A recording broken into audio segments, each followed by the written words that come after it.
खर्ची पर्ची सारा काम चल रहा है, सब जुगाड़ चल रहा है जी। कौशल से अपने बंदे लगाए जा रहे हैं। बिल्कुल मुझसे खुद भी पैसे मांगे गए थे, मैं भी एक भर्ती में था, मुझसे खुद मांगे गए थे इन्होंने। 2014 के बाद हरियाणा में एक यूनिवर्सिटी नहीं बनी, एक CHC PHC कहीं गाँव में कहीं बना हो तो बता दो। इलेक्शन आ गो तो रातों रात ज्वाइनिंग नहीं, 3-3 साल से बच्चे केस लड़ रहे हैं और फलाना हो रहा है, ढिकरा हो रहा है। 2 साल बाद वो पहला बैच आएगा अग्निवीर का, हरियाणा में रिटायर हो गया। एक बच्चे को नौकरी दे देना, नाम बदल देना। आप बोले बिना पर्ची बिना खर्ची पर सब काम हो रहे हैं, सब कौशल से अपने बंदे लगाए जा रहे हैं। बिल्कुल कौशल ऐसा ला दियो, अपने बंदे भर्ती कर रहे हैं वहाँ के। आप देख लो कितने बंदे यहाँ कौशल से लग रहे हैं। हुड्डा साहब के ही DC रेट वाले बंदे यहाँ कौशल के लगे हैं, नहीं कोई नया लगा हो तो बता दो जी आप ढूंढ के। सारे बंदे वहीं के। अभी परसों पल्ले दिन C ग्रुप का रिजल्ट आया है, हिसार के 1300 बालक लगे हैं, जींद के 1100 बालक लगे हैं, पलवल के 200 बालक लगे हैं। क्या कारण है जी? मतलब पलवल के इतने % कम बच्चे पढ़ते हैं, हिसार के 1300 लग रहे हैं, पलवल के जी 200 189 बच्चे लगे हैं उसमें। पर्ची भी चल रही है, खर्ची भी चल रही है जी। क्लर्क भर्ती हुई थी 2019 में, कैप्टन अभिमन्यु के गाँव से 200 बच्चे लगे थे जी। खर्ची पर्ची सारा काम चल रहा है, सब जुगाड़ चल रहा है जी। कौशल से मुझसे खुद भी पैसे मांगे गए थे, मैं भी एक भर्ती में था, मुझसे खुद मांगे गए थे इन्होंने। मांगे थे कि हम लगवा देंगे, पैसे दे देना। सारा काम चल रहा है, झूठ बोलते हैं बिल्कुल। इन्होंने दिया गांव में 600 650 प्लस जो नौकरियां दी थी, हुड्डा साहब ने दी थी हमारे गांव में, कांग्रेस राज में। इतना बड़ा हल्का ओडल है, टोटल कर लेना कितनी दी होंगे जी। सब कुछ कांग्रेस का किया हुआ है। 2014 के बाद हरियाणा में एक यूनिवर्सिटी नहीं बनी, एक CHC PHC कहीं गांव में कहीं बना हो तो बता दो। हम दी घोट के 2014 में हुड्डा साहब ने खोला था सरकारी हॉस्पिटल, उसके बाद किसी गांव में हॉस्पिटल खोला हो तो बता दो। एक विश्वकर्मा यूनिवर्सिटी खोली है BJP सरकार में, वो भी सेंटर ने दिया है। यहाँ स्टेट गवर्नमेंट ने कुछ काम नहीं किया। 2014 में बंसीलाल यूनिवर्सिटी और रणवीर हुड्डा यूनिवर्सिटी हुड्डा साहब खोल के गए, उसके बाद एक यूनिवर्सिटी बनी हो तो बता दो।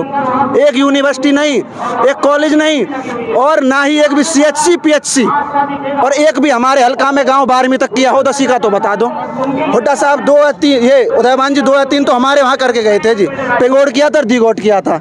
इन्होंने तो टीचर हटाए हैं उल्टे, बल मैथ वाला साइंस पढ़ा लेगा, साइंस वाला सामाजिक पढ़ा लेगा। ऐसे भर्ती बंद किए हैं, रोजगार खाने का काम किया है जिन्होंने, और कुछ नहीं। आपने बहुत सारे मुद्दे गिनवाए, नौजवानों की समस्या बताई।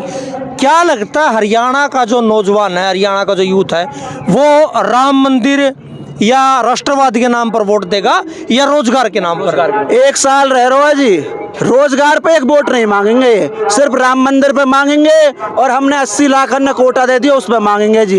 रोजगार पे वोट ही नहीं मांगेंगे। अब रोजगार पे मांगेंगे, 3 साल से तो एक भी ज्वाइनिंग ही नहीं थी इन्होंने, अब दे रहे हैं। अब रातों रात दे रहे हैं। इलेक्शन आ गो तो रातों रात ज्वाइनिंग नहीं, 3-3 साल से बच्चे केस लड़ रहे हैं और फलाना हो रहा है, ढिकरा हो रहा है। 3 साल से कहाँ थे, एक भी ज्वाइनिंग नहीं दी। अब इलेक्शन आ गो, रातों रात ज्वाइनिंग। आपने देखा होगा पंचकुला में क्या हाल हो रहा है, ऐसे है बच्चे ज्वाइनिंग के लिए वहाँ पे। अब एट ए टाइम क्यों दे रहे हैं, अब भी खींच दो इलेक्शन तक। 3-3 साल हो गए जी, एक ज्वाइनिंग नहीं है। अग्निवीर एक बड़ा मुद्दा है हरियाणा